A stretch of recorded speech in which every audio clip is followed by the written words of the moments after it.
Hey there, it's CJ Willie and I'm cracking a pack. Today is pack number 2 in my science project of cracking a 1990 top Cello box. Check out my preview video for the explanation on how this science project will test the theory to see if I can build a complete set from a Cello box. I've added the link to my 1990 top Cello box preview video in the description below. With all of the packs that I crack, I will share my thoughts and memories about some of the players or cards. After I've cracked the pack, I'm going to choose the best card of the pack. That doesn't mean it has to be a rookie, superstar, or Hall of Famer. It can just be a goofy photo, something interesting about the player, or maybe some memory I had of the player from back in the day. All right, enough talking. Let's crack this pack. So I have the Cello box in front of me, and I've still got them all numbered. So we're going to do pack number 2 today.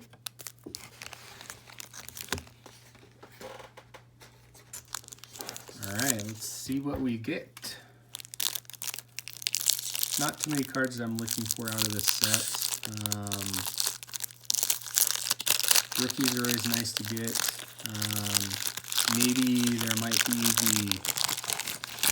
the no name on front Hall of Frank Thomas card, Hall of Fame card, and the gum fell out nice and easy, so that's pretty nice. There's a stick of that nice gum. Almost looks fresh enough to chew. All right, first card, Julio Franco, the Timeless Wonder. Played until, 2003, 2004 with the Braves. It would be interesting if he hadn't missed some time in the mid-90s. He possibly could have been a member of the 3000 Hit Club, maybe even a Hall of Famer. Scott Bradley, catcher with the Mariners. Doug Strange, utility infielder with the Tigers, and I think spent some time with the Cubs. Howard Johnson, all-star card. Hojo. In the mid-'80s, late 80s, he tore my Cardinals apart. I hated watching him face Cardinal pitchers. Nelson Santavania, catcher. Glenn Allen Hill, he came up with a lot of promise. He could hit the ball a mile, but he struck out a ton. David Wells, one of his early cards. 1988 is his rookie year. Started his career out with the Blue Jays.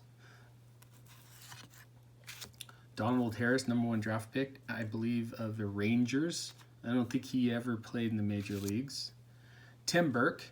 Tim Burke had an interesting first couple of years as a reliever. Shot out of the gate. Had a few games that he saved. Looked like he was going to take over for Jeff Reardon when he got traded to the Twins, but never really panned out. Carmelo Martinez. Jose Uribe.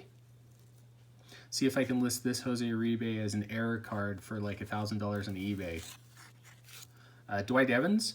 I've been looking into his stats lately. It's possible that Dwight Evans is a borderline Hall of Famer. What's really interesting is compare his career with Jim Rice, and they're very similar. I think what put Rice over the top was an MVP award, but very similar careers. Bob Rogers, manager of the Expos. Pete O'Brien spent a large bulk of his career with the, I think it was the Mariners. No, Rangers, and then he went to Indians later in his career. Darrell Evans, for a long time, he may still be the record holder for the oldest player with 40 or more home runs, but Bonds may have broke that record. Topps Company Store, go and get myself a really nifty binder. Kevin Gross, Tim Laudner, member of the 1987 World Series Twins that beat my Cardinals. Dan Gladden was also a member of that 1987 World Series team. Oh, look at that, Twins, and Cardinals. Jose De Leon, he had a couple of good years with the Cardinals. Jim Eisenreich, interesting story. Look him up. He came up as a rookie and then missed a few years in the major league, I think suffering with Tourette syndrome, and then was able to make a recovery and spent a good number of years as a fourth outfielder type player. Walt Terrell began his career with the Tigers. Roger Craig, fascinating manager. He was the one, I believe, had spent some time as a pitching coach. He was also a major league pitcher before he began his coaching managing career. I believe he was the one that brought the split finger fastball to the Giants staff that helped propel them to a number of playoff berths and a 1989 World Series date with A's. A's steamrolled them in 4 games. That's also the Earthquake Series. Steve Lake, journeyman catcher, spent some time with the Cubs and Cardinals as well as the Phillies. Geronimo Barroa, he had a little bit of a major league career as a power hitter, most notably with A's in the 90s. Mike Smithson, pretty much a journeyman starting pitcher. You know, your spot starter, your back of the rotation guy in the 80s. Randy Bush. Mark Davis. Jeff Blauser, member of a lot of those pennant-winning Braves. Domingo Ramos. Pretty much a utility infielder for much of his career.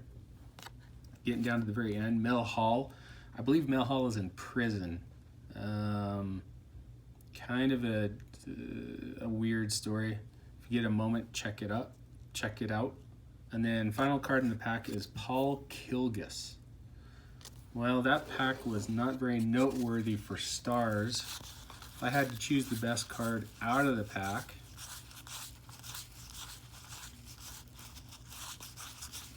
I think I'm probably going to go with, looking through them, I think I'm going to go with Roger Craig.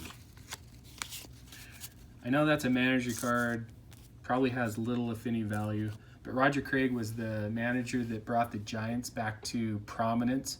Giants had really struggled in the early 80s, and toward the end of the 80s and start of the 90s, Roger Craig basically took a bunch of no-name players and with the split finger fastball got them into the playoffs. So for this particular crack, pack number 2, Roger Craig is what I think is the best card of the pack.